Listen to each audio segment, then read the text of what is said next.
აპოსტასურ ღვთისაგან დიდი განდგომილების დროში ვცხოვრობთ. როცა მოახლოებულია ანტიქრისტეს გამოჩენა, ქვეყნის დასასრული და იესო ქრისტეს მეორედ მოსვლა.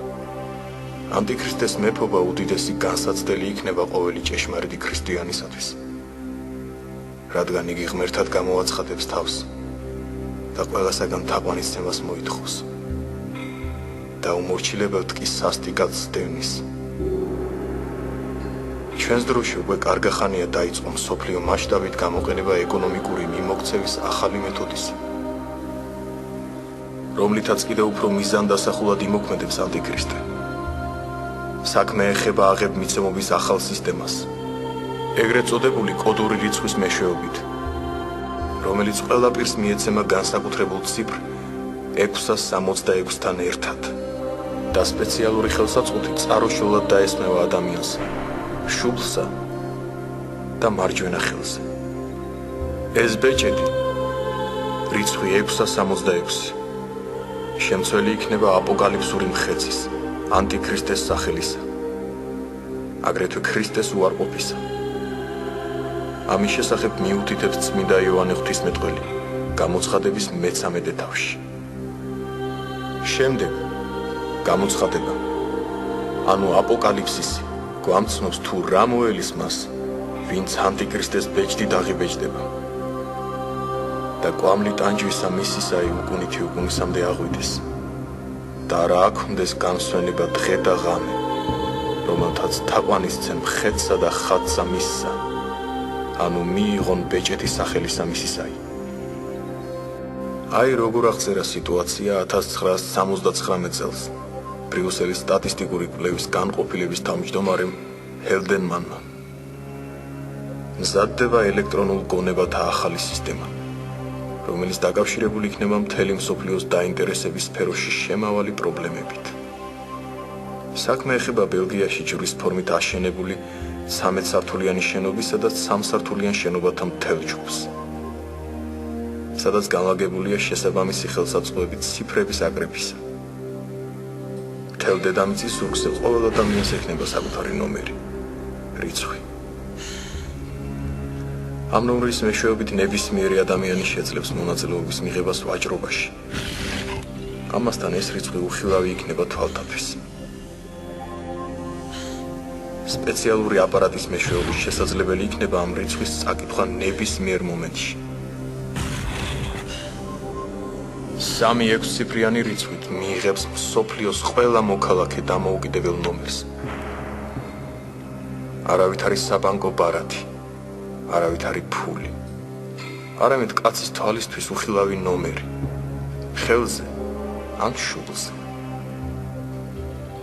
ეს მოძრაობა დაიწყო შვედეთში 1983 წელს. 6000-მა მოხალისემ მონაწილეობა მიიღო ექსპერიმენტში. უმტკივნეულო დატვირთვით ისინი დანიშნულნი არიან სიკვდილამდე. გთავაზობთ ფრაგმენტებს ინჟინერ-კონსტრუქტორის კომპიუტერულ მიკროსქემების სფეროში დოქტორ კოლ სანდერსენის გამოსვლიდან, რომელიც 1993 წლის ზაფხულში შედგა. მრავალი წლის წინ დავიწყე მუშაობა როგორც ინჟინერმა მიკროსქემების შესაქმნელად. მიზანი იყო შეგვექმნა ისეთი მცირე ზომის მიკროსქემიანი ბიოჩიპი, რომელიც მოთავსდებოდა საინექციო შპრიცის ნემსში. $1,000,000 იქნა დახარჯული იმისათვის, რათა დადგენილიყო სწორედ ეს ადგილი ადამიანის სხეულში, სადაც იგი იმუშავებდა და მიიღებდა კვებას. ბიოჩიპი შედგება 250,000 შემოადგენელი ნაწილისაგან. იმისათვის, რომ მიკროსქემა დაიტენოს, საჭიროა ტემპერატურის სწრაფი ცვალებადობა. დადგენილი იქნა 2 ასეთი ადგილი. ესენია შუბლი და მარჯვენა ხელი. მუშაობის პროცესი მიმდინარეობდა მრავალი მიმართულებით და ზოგნი ვერ გებულობდნენ თუ რაზე მუშაობდნენ. მე მუშაობდი კვების წყაროს რესურსებზე. იმ დროისათვის მე მეუწყა გაფრთხილება ღვთისაგან და დავიწყე წმინდა წერილის გამოკვლევა. და აი გამოცხადების მე-13 თავში აღმოვაჩინე. აიძულა ყველა, პატარები და დიდები, დიდრები და ღარიბები, თავისუფლები და მონები, ნიშანი მიეღოთ მარჯვენა ხელზე ან შუბლზე. მე დარწმუნებული ვარ, რომ როდესაც იოანე მიხილა უფლისაგან გამოცხადება, მან იხილა სწორედ ის ბიოჩიპი, რომელიც თავსდება ეპიდემიოლოგიურ ნებსში. მუშაობის პროცესში იხილვებოდა, რომ მისი მიზანი იყო პლანეტის ყველა ადამიანი ამ მიკროსქემით დატვიფრულიყო. ერთხელ ჩემთან ერთი სახელმწიფო მოხელე მოვიდა და გამაფრთხილა, რომ არ გამეთქვა ინფორმაცია ამ ბიოჩიპის არსებობის შესახებ. ღმერთმა მე მითხრა, შეხედე ამ რიცხვს 666. მე კი მიუგე, უფალო, მე ხომ არ ვიცოდი ამის შესახებ. მინდა გითხრათ, რომ ფლორიდაში ბავშვთა დაწესებულებებში არიან ბავშვები, რომელთაც უკვე კანქვეშ შეყვანილი აქვთ ეს მიკროსქემები. მე ერთ-ერთ დირექტორს ვკითხე, თუ რა მოხდება, თუ ეს ბიოჩიპი მწყობრიდან გამოვა. მან მიპასუხა, რომ ორგანიზმში მომენტალურად მოახდენს რაღაც ცვლილებას და ამ ადგილზე ჩირქოვანი ჭრილობა გაჩნდება. და იოანეს გამოცხადების მე-16 თავში ნახე. წავიდა პირველი და გადმოიღვარა მიწაზე თავისი თასი და გაუჩნდათ სასტიკი და საზარელი ჭრილობები ადამიანებს, რომელთაც მხეცის ნიშანი ჰქონდათ და მის ხატებას ცემდნენ თაყვანს. მაცხოვარმა მშვენივრად იცის ყველა ეს ტექნოლოგია, რომელიც მუშავდება აქ დედამიწაზე. და მის უფლებებშია მოვიდნენ თუ არა ისინი მოქმედებაში. არსებობს 23 ხელოვნური თანამგზავრი, რომელთაც შეუძლიათ წაიკითხონ ინფორმაცია მოცულობით მინიმალური ობიექტიდანაც კი, მაგალითად საფოსტო მარკიდან. ისინი ისეთი მგრძნობიარენი არიან, რომ არ გვევენ სხეულის ტემპერატურის მერყეობას 0.4 გრადუსის ცვალებადობით. მათგან შეუძლებელია სადმე დამალვა. ძალიან სწრაფად გვიახლოვდება დრო მსოფლიო ხელისუფლებისა. ახლა გეგმავენ გააერთიანონ თქვენი საკრედიტო ბარათები და შემოღებული იქნას ელექტრონული ფული. შეერთებული შტატების ყოფილი ვიცე-პრეზიდენტის გორის კაბინეტში ითქვა, რომ ქვეყნის ყოველმა მოქალაქემ უნდა იქონიოს სმარტ-კარტი. ეს კი სხვა არაფერია თუ არა მომზადება ბიოჩიპის შეყვანისათვის, რომელიც თავის დროზე ალტერნატივის გარეშე მოუწევს ყველა მის მფლობელს. მინდა ყველას უთხრა, არ მიიღოთ იგი. რა მოხდება თუ კი ჩვენ მივიღებთ ამ ბეჭედს, ხოლო ანტიქრისტეს არ ვცემთ თაყვანს? ამაზე პასუხს იძლევა გამოცხადების მე-14 თავი. და სხვა ანგელოზი მესამე შეუდგა მას და იტყოდა ხმითა დიდითა, რომელმანცა თაყვანის ცეს მხეცსა მას და ხატსა მისსა და მიიღოს ბეჭედი შუბლსა მისსა, ანუ ხელსა მისსა. მანცა სვას ღვინისა მისგან გულის წრომისა ღმრთისა, რომელი იგი წდეულარს ურწყულად სასუმელსა მას შინა რისხვისა მისისასა და იტანჯოს ცეცხლითა და წუმწუმებითა წინაშე წმიდათ ანგელოზთა და წინაშე კრავისა.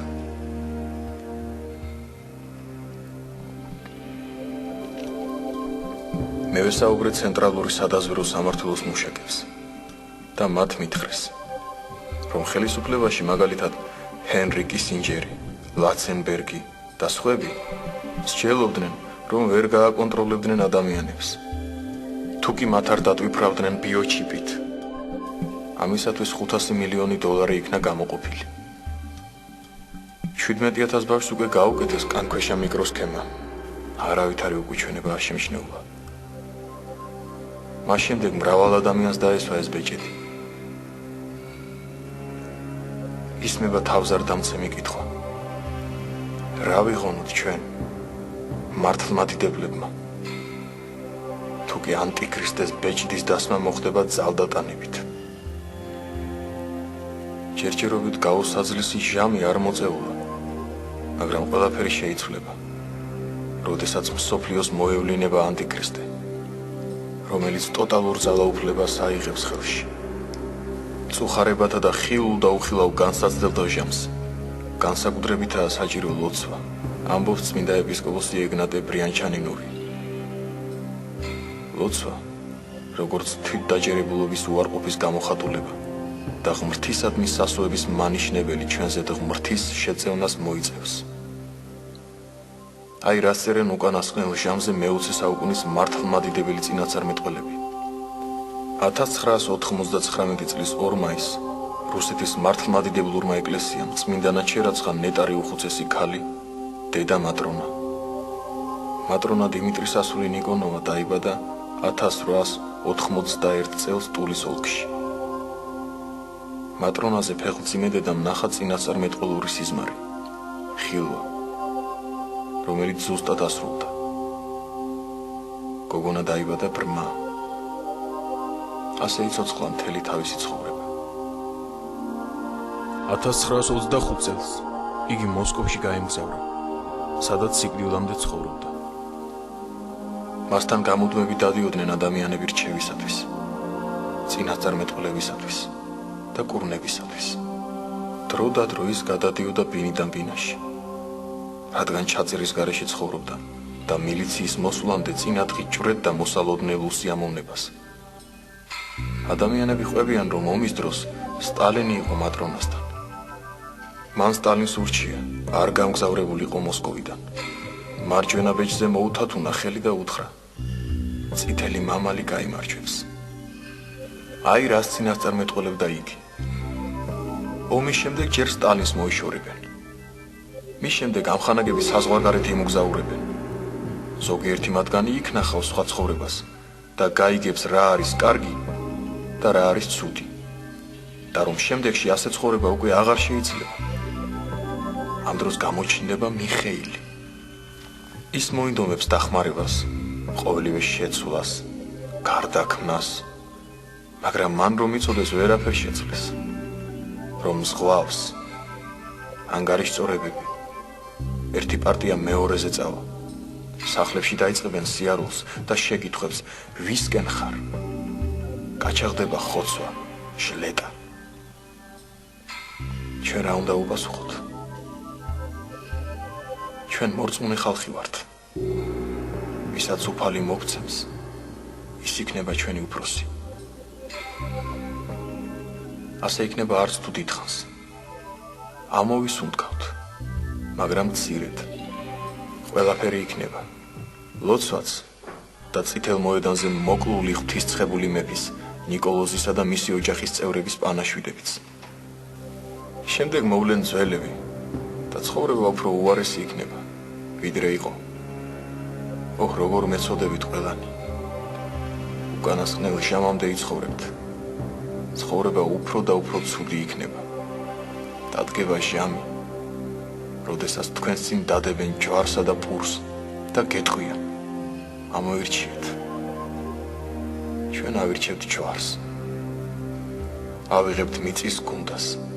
დავამრგვალებთ. უფლის მიმართ ვილოცებთ, შევჭამთ და მაძღარნი ვიქნებით. დედა მატრონა აღესრულა 1952 წლის 2 მაისს თავისი სიკვდილით. რის შესახებაც მას 13 დღით ადრე ეუწყა. დაკრძალული იქნა მოსკოვის დანილოვის სასაფლაოზე. ღირსი მამა ლავრენტი ჩერნიგოველი ხშირად საუბრობდა ჩერნიგოველ მონაზვნებთან უკანასკნელ ჟამზე. საჭიროა ფხიზელი და ფრთხილი იყო. რამე თუ ანტიქრისტე უკვე ახლოა. შეხედეთ რაოდენ ბევრია წინასწარმეტყველება ჩვენს უკანასკნელ საუკუნეზე. არც ერთი მომდევნოზე. როდესაც განგითხვის დღე დადგება, იგი იმდენ ხანს გაგრძელდება, რაც სჭირდება 6 ფსალმუნის გალობას. ახლა ყველას სული სხეულით აქვს დაფარული. სამჟავროზე კი სხეული იქნება სულით დაფარული. დგება უკანასკნელი ჟამი, როდესაც სასულიერო პირთ გაიტაცებს ამქვეყნიური ამაოება და სიმდიდრე. ექნებათ მანქანები და აგარაკები, ივლიან კურორტზე, წაერთმევათ იესოს ლოცვა. თქვენ კი ბრძენი და განსჯელნი იყავით. მათ ლამაზ სიტყვებს უსმინეთ. ხოლო მათსავე საქმეებს ნუ მიბაძავთ. უკანასკნელ ჟამს ბევრი ადამიანი დაავადდება. ვინც ყველა ცდუნებას გადალახავს, ცხონდება. პირველთა შორის იქნება.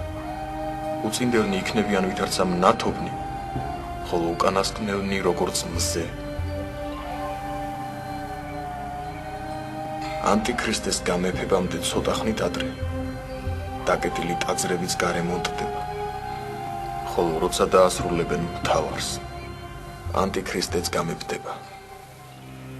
ანტიქრისტე მეფედ იერუსალიმის ბრწყინვალედ ახლა დაღდგენილ ტაძარში იკურთხება და მის კურთხევაში რუსეთის პატრიარქი და სამღვდელობაც მიიღებს მონაწილეობას. ანტიქრისტე ვითომ და ქალწულისაგან წარმოსდგება. სინამდვილეში კი იგი მრუში იქნება, ებრაელთა დანის ტომიდან. ანტიქრისტე დაუფლებული იქნება სატანის მთელ ეშმაკურ მანქანებას და ცრუ სასწაულებს მოახდენს. მას მოусმენს და იხილავს მთელი მსოფლიო. თავისიანებს იგი სატანის ბეჭდით დატვიფრავს. სიზულვილი ექნება მართლმადიდებლური რუსეთის მიმართ. ღირსმა ლავრენტიმ ერთ დიაკონს, რომელიც ახლა უკვე მოხუცებულია, პირდაპირ უთხრა: შენ მოესწრები ანტიქრისტეს გამოჩენას. ნუ შეუშინდები. ყველას ამცნო, რომ იგი ანტიქრისტეა, იქნება ომი. და სადაც ის გაივლის, იქ ადამიანები აღარ იქნებიან. მანამდე უფალი უძლურებს ავადმყოფობებს გამოუგზავნოს და ისინი მოკლებიან. ყველაზე ძლიერთ კი უფალი თავის შესახვედრად დატოვებს. დადგება დრო, როდესაც იქნება ბრძოლანი და ამბავნი ბრძოლათანი და გაჩაღდება მსოფლიო ომი. შუა ომში იტყვიან: მოდით, ერთი ამოვირჩიოთ და მან მართოს მთელი ქვეყანა. აირჩევენ კიდეც ანტიქრისტეს, როგორც საყოველთაო მმართველს. თუ კი მთელს ქვეყანაზე საყოველთაო არჩევნები გამოცხადდება, იცოდეთ, რომ იგი ანტიქრისტია და ხმის მიცემა არ შეიძლება. ბოლო ჟამს ადამიანები დემონებით აივსებიან და მხოლოდ ერთმანეთის დახოცვა ედებათ გულში. თვით სატანა კი ამოვა რა ტარტაროსიდან 12 წლის ბიჭუნაში შევა, რომელიც შემდგომში ანტიქრისტე იქნება. რუსები ბოლო ჟამს მოინანიებენ ებრაელ მასონთა უსჯულოება, რომ დაუშვეს და არ დაიცვეს ღვთისმწყებული მეფე, ეკლესია, მონასტრები და სხვა სიწმინდეები. იქნება სულიერი აფეთქება და რუსეთი ყველა სლავ ხალხებთან და ქვეყნებთან ერთად შექმნის ძლიერ სახელმწიფოს, რომელსაც სათავეში ეყოლება მართლმადიდებელი ღვთისმწყებული მეფე. იგი იმეფებს 2 წელი და 8 თვე. მისი დამსახურებით რუსეთში ყველა სექტა და სქიზმა გაუქმდება. რუსი მართლმადიდებელი მეფის შიში თვით ანტიქრისტესაც ექნება. ყველა სხვა ქვეყანა კი, გარდა რუსეთისა და სლავური მიწებისა, ანტიქრისტეს ძალაუფლებაში იქნება და ყველა იმ საშინელებათა გადატანა მოუწევთ, რაც წმინდა წერილში აღწერილი. ღვთისმშობლი წილხვედრი ვერიაშიც იქნება დევნა, მაგრამ მცირე ხნით. როგორც ასეთი, ანტიქრისტე იქ ვერ გამეფდება. საყდარს ვერ განიმტკიცებს. ნეტარი და სამგზის ნეტარია ადამიანი, რომელიც არ ისურვებს და არც იხილავს ანტიქრისტეს ღვთისმსაძულელ სახეს. ვინც მას უყურებს და მოусმენს მის ღვთისმგმობ ლაპარაკს, ყველა მიწიერი სიკეთის დაპირებით მოიხიბლება და თაყვანს ცემს მას, რის გამოც მასთან ერთად წავა საუკუნო ცეცხლში. ანტიქრისტეს მთელი ქვეყანა ერთდროულად იხილავს. ეს როგორ მოხდება? დაეკითხნენ ღირს ლავენტის დედები. მოძღვარი ატირდა და თქვა: უწინ სახლის კუთხეში მაგი დაიდგა წმინდა ხატებით. შემდეგ კი მას დურყუს დადგამენ ადამიანების მოსახიბლად. მრავალი ჭეშმარიტებისა გზისაგან შეცდომილი იტყვის. ჩვენ გსურს მოусმინოთ ახალ ამბებს. აი სწორედ ახალ ამბებში წარმოსდგება ანტიქრისტე და ისინიც გახვევიან მას. ღირსი მამის, ნილოს მირომდინარე ათონელის წინასწარმეტყველებით, ივერიის ღვთისმშობლის მეკარედ წოდებული ხატი, რომელიც მფარველია ათონის მთისა, სასწაულებრივად დატოვებს ათონის მთას. მას უნდა გაჰყვნენ ათონელი ბერები, რომელთაც სწადიათ სულის ცხონება. ზოგიერთი ათონელი მამის გადმოცემით, ივერიის ღვთისმშობლის ხატი საქართველოში დაიდებს ბინას. საქართველოს შესახებ მღვდელმა ფილიპე აბაშიძემ 1988 წლის გაზაფხულზე აღდგომის მარხვაში ღვთისაგან ასეთი ხილვა ნახა. ხედავდი პატრიარქს ტახტზე მჯდომს. უცბად განადდა მისი სახე და მისი თავის ადგილას უფლის იესო ქრისტეს სახე გამოჩნდა. ხედავდი მის მტრებს, რომელთაც მისი შურთ და ცდილობენ ხელი შეუშალო, რადგან მას მიყავს ქართველი ერი გადარჩენისა და გაბრწყინებისაკენ. ხედავდი, რომ როდესაც ივერია გაბრწყინდება, პატრიარქი ძლიერ მოხუცი იქნება, მაგრამ ამ ბედნიერებას ქართველ ხალხს უფალი მისი მარჯვენით მიანიჭებს. სანამ ეს მოხდება, იქნება არეულობა ჩვენს ერში. ხედავდი ეროვნული მოძრაობის აღმავლობას, მრავალრიცხოვანი ხალხის მასებს შეკრებილებს ერთად სხვადასხვა ეროვნული თუ პოლიტიკური მოთხოვნებით, ერთმანეთს შორის პირველობისათვის მათ ბრძოლას, ერთმანეთის მტრობას. ქართველი ხალხი გამოსავალს და შვებას ეძიებდა პოლიტიკურ მეთოდებში და არა ღვთის რწმენასა და ეკლესიაში. იგი გადარჩენას თავის პოლიტიკურ ნიჭსა და უცხო ქვეყნების დახმარებაში ეძიებდა და არა ღვთის ყოვლის შემძლეობასა და ეკლესიურ ცხოვრებაში. ამიტომაც უფალმა საქართველოზე დაუშვა საშინელი განსაცდელი, რათა ქართველ ხალხს ეცნო უფალი, დაეწყო ეკლესიური ცხოვრება და მთელი თავისი იმედები ღმერთზე დაემყარებინა. უფალმა ჩვენი ერის ხსნა ეკლესიასა და მის საჭეთ მპრობელს ჩაუდო ხელში. მხოლოდ ის გააღებს ჩვენი ბედნიერების კარს. ყველანაირად ეცდება ჩვენი ხალხი ამ კართან არ მივიდეს. სხვა გზით დაიწყებენ ბედნიერების ძებნას. სადაც ის არ არის, მაგრამ ბედნიერების მაგივრად უბედურება ეწევა. ძიმე დღეები დადგება საქართველოში. მოსული ხელისუფლება დამნახავი თავიანთი უქონლობისა პურისათვის მთხოვნელ ხალხს ეტყვის. აგერ თქვენი ეკლესია და ის დაგაპურებთ. ერი მივა პატრიარქთან და მის მიერ დაპურდება. ხედავდი პატრიარქი ხალხს ართმევდა ფულს და აჭმევდა საჭმელს. ამის შემხედარე ვბრკოლდებოდი, რატომ ართმევს ხალხს ფულსო? მაგრამ შემდეგ ვხედავდი, რომ ამ ფულით პატრიარქი იძენდა საკვებს და აძლევდა ისევ ხალხს. სწრაფად მოიპოვებს ეკლესია ავტორიტეტს. მთელი ქონება ხალხისა ეკლესიაში დაგროვდება. ერის დაპურება სასწაულებრივ იქნება. ხელისუფლება დამნახავი ასეთი აღმავლობისა განიზრახავს მის ხელყოფას, მაგრამ მათ წინ აღუდგებიან ეკლესიის სულიერი მოძღვარნი, რომლებიც შეპყრობილ იქნებიან ხელისუფლების მიერ. ხედავდი სულიერ მამებს, რომლებიც იდგნენ ხელისუფლების წინაშე, არავითარი შიში მათ სახეზე. რაღაც საიდუმლო შესახებ ეკითხებოდნენ, როცა ვერაფერს მიაგნეს, უწმინდესის თხოვნით ისინი გაათავისუფლეს.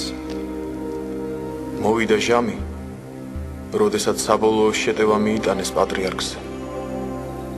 ცილს წამებდნენ და იმასაც კი ამბობდნენ, ეგ თუ კეთილისაგან არის, რატომ აქვს წვერი თეთრი და თმა შავი, მაგრამ ყოველივეს მოთმინებით იტანდა. სანამ არ დადგებოდა ის ბრწყინვალე ნეტარი დღეები, რომელიც განუმზადა ღმერთმა ქართველ ერს ყოვლადწმინდა ღვთისმშობლის მეოხებით. მცირე ხნის შემდეგ მოხდა უდიდესი ღვთაებრივი სასწაულები, რომელიც არც ერთ ქვეყანაში არ მომხდარა, რაც ადამიანი არსებულა. ეს მხოლოდ ქართველ ერს განემზადა. სასწაულები დაეშვა ღვთისაგან. მთელი ერი, დიდი თუ პატარა, მოაწყდა ეკლესიას. ტიროდნენ ხმამაღლა, მოთქვამდნენ თავიანთ ურწმუნოებას. ზოგიერთი იძახდა, ეს რა ყოფილა, მე ეკლესია რაღაც დაწესებულება მეგონა და ტიროდა. ეს იყო დღე ერის უფლისადმი დაბრუნებისა. უფრო მნიშვნელოვანი და აღმატებული ვიდრე ჩვენს ერზე ოდესმე მომხდარიყო. ყველანი ეუბნებოდნენ უწმინდეს, რა ვქნათ, რომ გადავრჩეთ და ვცხონდეთ. დაიწყო ყველა იმ ლოცვა კურთხევის აღსრულება, რაც ჩვენს ერს გამოიყვანდა მდგომარეობიდან და გააბწყინებდა სულიწმინდის მადლით. ხედავდი ერთ მოძღვარს, რომელსაც უწმინდესი თავიდანვე განსაკუთრებულად ამზადებდა განსაცდელთა გადატანისათვის. ჩანდა, რომ როდესაც უწმინდესი ხნიერი იყო, მას აძლევდა კურთხევას პატრიარქობის მოვალეობის შესრულებისა. ხედავდი ბოლო ჟამს მოძღვარი პატრიარქის დავალებით წმენდა საქართველოს ეკლესიას უღირსი სამღვდელოებისაგან. ხედავდი ამ მოძღვრის უკანმჯდომარე პატრიარქს, რომელიც ტიროდა სიბრალულით. ისინი უსიტყვოდ მორჩილებით იღებდნენ სასჯელს. ხედავ ძალზე დიდ ტაძარს, რომლის ეზო ქვაფენილით არის მოპირკეთებული. ამ ეზოდან მოჩანდა თბილისი. ტაძრიდან ისმოდა ტკბილი გალობა. ადამიანი იფიქრებდა ანგელოზთა გუნდიაო. ხედავ გაიღო აღსავლისკარი და გამოდის იქედან უწმინდესი, ღრმად მოხუცებული. წელში მოხრილი, უსაზღვრო სიყვარულით განათებული და ლოცავს ტაძარში მდგომთ და მთელ ერს. მთელი ერი ნეტარებდა სულიწმინდის მადლით. რამდენ ხანს გაგრძელდა ქართველ ერზე ასეთი ბედნიერი დღეები? არ ვიცი. როცა მცირე ჟამი რჩებოდა ქვეყნიერების აღსასრულამდე, გამოვიდა პატრიარქის მიმართვა ქართველი ერისადმი. გავდივართ მთებში, უფლის მოსვლის შესაგებებლად. შევიკრიბენით ბევრზე ბევრი და დავიძარით აღნიშნული ადგილისაკენ. გარკვეულმა ნაწილმა პატრიარქის მიმართ უნდობლობის გამო არ ინება წამოსვლა. თქვეს, ჩვენ აქ შევხვდებით უფლის მოსვლასო. მთებში ველოდით უფლის მეორედ მოსვლას ზეციდან კაცობრიობის განსასჯელად. თქვენ ხილვაში იწერება იქ, რომ უდიდესი ღვთაებრივი სასწაულები დაეშვება საქართველოზე. აი, რაში გამოიხატება ეს უდიდესი ღვთაებრივი სასწაულები, თუ შეიძლება რომ დაგვიკონკრეტოთ? გამოჩნდება ეს პიროვნება, რომელიც რაღაცა ეს ღვთისგან იქნება გამორჩეული და ამ პიროვნებით მოქმედებს ღვთაებრივი ძალა, რომელიც მთელ ერს მოიყვანს ეკლესიაში და პატრიარქის ასე ვთქვათ მორჩილებაში ამყოფებს ერს და როგორც არის ესეთი არა მარტო ამ ჩემი ხილვიდან იყო ესეთი რამაც მე ვნახე, არამედ შემდეგ გავიგე სხვა წყაროებიც ამტკიცებენ ამას, რომ თვითონ სომხეთის წყაროებიდან, რომ ჩრდილოეთის ქვეყნიდან გამოჩნდა პიროვნება, რომელიც სომხეთის ეკლესიასაც კი ისე მართლმადიდებლობაში მოაქცევს. რადგან ღმერთმა ისე დაადგინა, რომ იერარქია არსებობს ეკლესიაში, როგორც ზეცაში არის ანგელოზებში იერარქია და ერთმანეთს ემორჩილებიან, რომელიც ზეციდან მოდის გადაწყვეტილება ღვთისაგან, ასევე დედამიწაზე იერარქია არსებობს და ეს იერარქიის ასე ვთქვათ კურთხევა, რომელიც ზეციდან მოდის და შემდეგ დედამიწაზე ხორციელდება პატრიარქის საშუალებით, გადმოდის შემდეგ სხვა იერარქიებზე, აი ამის მორჩილება არის აუცილებელი.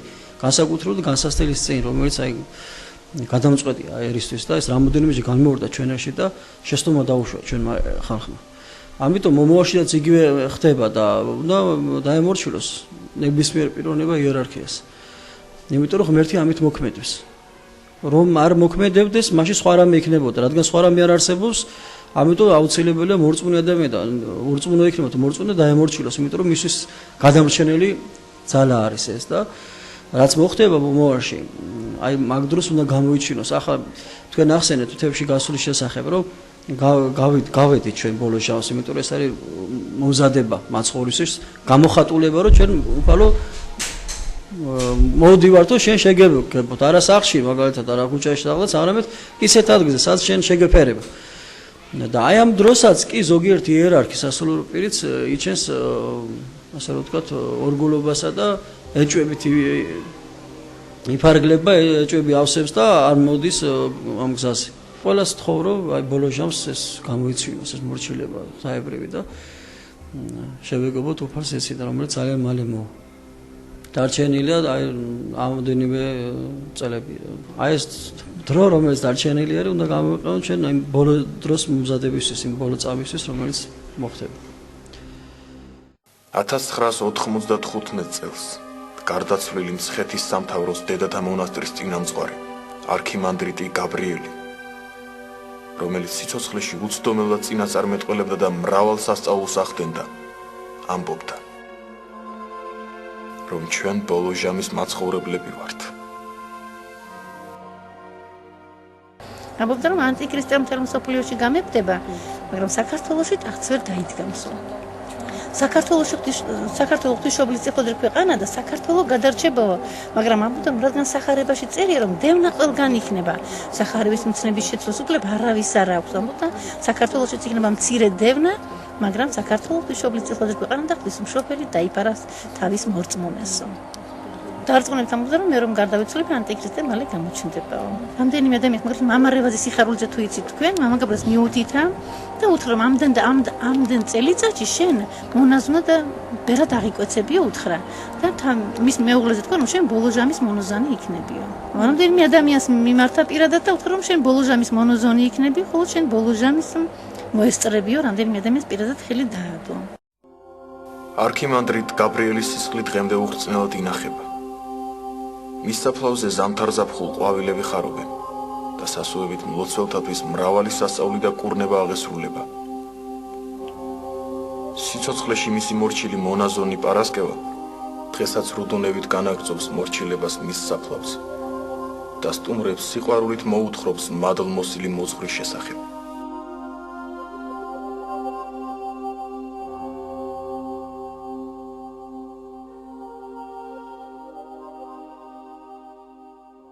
სათნოყოფელი ღვთისა პელაგია რიაზანელი დაიბადა 1890 წელს. რიაზანის ოლქის სოფელ ზახაროვში. ნეტარ პელაგიას დაბადებიდან არ ჰქონდა თვალისჩინი. როცა დედამისი მასზე დორსულად იყო, ციება დაემართა. ექიმმა არ იცოდა მისი ფეხმძიმობის შესახებ და ქინაქინი დაუნიშნა. ამიტომაც დაიბადა პელაგია ბრმა. 3 წლამდე იგი ძალზე ტიროდა. ხოლო როდესაც 3 წლისა გახდა, ერთხელაც მოულოდნელად წამოიძახა, მე ვხედავ ნათელს. ყველას უგვირდა. როგორ ხედავს, როცა ბრმაა? და აი 3 წლის ასაკიდან იწყო წინასწარმეტყველება. ამბობდა, რომ ხედავდა ზეცად აღმავალ და გარდამომავალ ანგელოზებს. 3 წლის ასაკიდან 75 წლის ასაკამდე მასთან თითქმის განუყრელად იყო წმინდა სერაფიმ საროველის სული. ნეტარი პელაგია დღეღამეში 14 საათიანი ლოცვის განმავლობაში 10,000-მდე თაყვანისცემას ასრულებდა. ძნელად თუ წარმოიდგენთ, რა ძალისხმევა დასჭირდებოდა ამგვარ ლოცვებს. იგი ნათლად უყურებდა გარდაცვლილი ადამიანის მდგომარეობას და მათ პასუხისგებას საზვერეებში, სადაც ეშმაკნი განიკითხავდნენ ჩადენილი ცოდვებისათვის. ცოტამ თუ იცოდა თუ რამდენი ცოდვილი იხსნა მან ჯოჯოხეთიდან თავისი ლოცვითა და ცრემლით. წინასწარმცნობელი პელაგია სჭვრეტდა იმ დროებას, როდესაც რუსეთში ყველა ტაძარი გაიხსნებოდა. ეს მაშინ ხრუშოვი ტაძარს უმარტოვებდა და უხურავს. მაგრამ ტაძრების სანახაობა გაიქნებაო ადამიანებისათვის. ხალხს არ ეწოდინება ლოცვა. ისინი ცოტას და გულგრილად ღვთის მოშიშობის გარეშე ილოცებენ. იგი ამბობდა, ერთხელ დიდ ხუთშაბათს 2100 მაზიარებელი აპირებდა ზიარებას. ყველა მათგანი აზიარა მღვდელმა, ხოლო უფალმა მათგან მხოლოდ 38. აიღეთ აქედან სწავლება. რიაზანიდან მიხაილოვამდე 70 კილომეტრია. ასე ღრმაა ჯოჯოხეთის უბსკრული, რომელსაც სულები გაივლია. უკანასკნელ ჟამს ხალხი ძალზე დაავადდება. დიდი სიკვდილიანობა იქნება. ეს იმიტომ, რომ ადამიანები პირჯვარს არ იწერენ. მოვა დრო და ძალზე მომრავლდება თავის სიმსივნიანი ავადმყოფები. ქალი თავდაუგურავი არ უნდა დადიოდეს. ნეტარი პელაგია მკაცრად უგსავდა თავიანთი ქალური ცოდვებისადმი დაუდევარ იმ დედაკაცებს, რომლებიც ქმრებს მომხვეჭელობისაგან უბიძგებენ. დაუდევრობის ცოდვა მე-15 საზვერეში განიკითხება. ასეთია ხელისუფლებისა და ქმრისადმი დაუმორჩილებლობა, ნიღბის ტარება, ვინაში კერპებისა და ძაღლების ყოლა, მკითხაობა და შელოცვები. ტუჩსაცხი ძაღლისხიმ შეიცავს. თუ სახლი ნაკურთხია, მასში უფალი დაივანებს. ხოლო ძაღლის შეშვება შინ სულიწმიდის გაცლას მოასწავებს. როგორც ნეტარი ქალწული გვამცნობს, უსაშინესი გრძნეული იყო ხრუშჩოვი. მას მოსახლეობის 1/3 გაწყვეტა სურდა. ამიტომაც გასცა განკარგულება ნიადაგის გამოსაფიტავად, ხორბლის ნაცვლად ამერიკული ბზე, ანუ ღვარძლი დაეთესათ. ხრუშჩოვი იქადნიდა, რომ სრულიად გაანადგურებდა სამღვდელოებას. ხოლო უკანასკნელ ცოცხლად გადარჩენილ მღვდელს ტელევიზიით აჩვენებდა. 100-ზე მეტი დღის განმავლობაში მხურვალედ ლოცულობდა ნეტარი პელაგია, რათა უფალს ძალაუფლებისაგან ჩამოეცილებინა თვითმარქვია. უფალმა ისმინა მისი ვედრება. ხრუშჩოვი მოულოდნელად გადააყენეს თანამდებობიდან და ხალხმა წამოისუნთქა. ნეტარი პელაგია ამბობდა, რომ ბოლო ჟამს შიმშილიდან თავის დასაღწევად ბევრი მიიღებს ანტიქრისტეს ბეჭედს. ეს ბეჭედი სამუდამოდ განაშორებს მონანიების მადლისაგან დაღდასმულებს და ჯოჯოხეთში დაიდებენ ბინას. დაბეჭდილთათვის ანტიქრისტეს საკვები მხოლოდ 6 თვის განმავლობაში ეყოფა. შემდგომ კი მათთვის დაიწყება დიდი ვაება. სიკვდილს ინატრებენ, მაგრამ სიკვდილი არ მიეცემათ მათ. ამბობდა ბრმა პელაგია რიაზანელი. ყოველივე იღონეთ, რომ უფალმა სოდომური ცოდვებიდან გიხსნათ. ფრიად გავრცელდება იგი და მას მამათმავლობა ჰქვია, ამბობდა ის. რა მოელის მოსკოვს? მეყსეულად შთაინთმება უბსკულში. სანქტ-პეტერბურგს მის ადგილს ზღვა დაიკავებს. ყაზანი ზღვად იქცევა. გამოგვითარგმანებდა პელაგია თავის გამოცხადებას. უფლის ანგელოზმა ერთხელ ამცნო დიდ მოღვაწეს, რომ 6 საათის შემდეგ მას ლენინის სული ეწვეოდა. თან გააფრთხილა, რომ ჩვენება სიკვდილის შიშის მსგავსად შემაძრწუნებელი იქნებოდა. 6 საათის განმავლობაში მუხლმოდრეკილი გულმხურვალედ ლოცულობდა პელაგია რიაზანელი. რათა უფალს გაეძლიერებინა იგი და უეჭველი სიკვდილისაგან ეხსნა. ულიანოვის სულმა შესჩივლა პელაგიას, რომ ზრწის და ხურს სთხოვა შველა. შენ უწყი ყოველივე ჩემს შესახებ და შენ შეგიძლია ჩემი შველაო. ნეტარმა პელაგიამ უპასუხა, მე შემიძლია ვიშუამდგომლო უფლის წინაშე, რათა მან აღგადგინოს სამი დღით. მხოლოდ იმ პირობით, რომ უამბო მთელს მსოფლიოს ჯოჯოხეთის შესახებ. საჯაროდ მოინანიო ჩადენილი ცოდვები. მაშინ უფალი შეგიწყალებს. ლენინმა ჩაიქირქილა და არაო მიუგო. ამის შემდეგ ის განქარდა.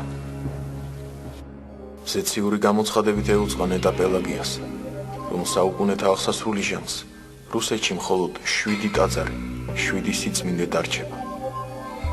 უფალი დაიცავს მათ მის მეორედ მოსვლამდე. აი სამი მათგანი: პოჩაევო, დივეევო და ზარაისკის ხარების ტაძარი. პირჯვრის გამოსახვა არ იციან არც მღვდლებმა, არც მრევლმა. მთელი ძალა კი პირჯვრის სწორად გამოსახვაშია თავმოყრილი. ამბობდა ნეტარი დედა. ერთხელ ასეთ შემთხვევასაც ჰქონდა ადგილი. ბრმა პელაგიამ ისე გამოისახა პირჯვარი, რომ თითები მთლად მხრის სახსართან არ მიუტანია, ააცილა. ნეტა ვიცოდეთ, როგორ ინანიებდა ამას. თითების სწორად თავმოყრის შემთხვევაში მათგან ცეცხლი გამოდის. პირჯვრის გადაწერის დროს მადლმოსილი ცეცხლი ედება ჩვენს ხელს, ის აკურთხებს და განწმენს მას.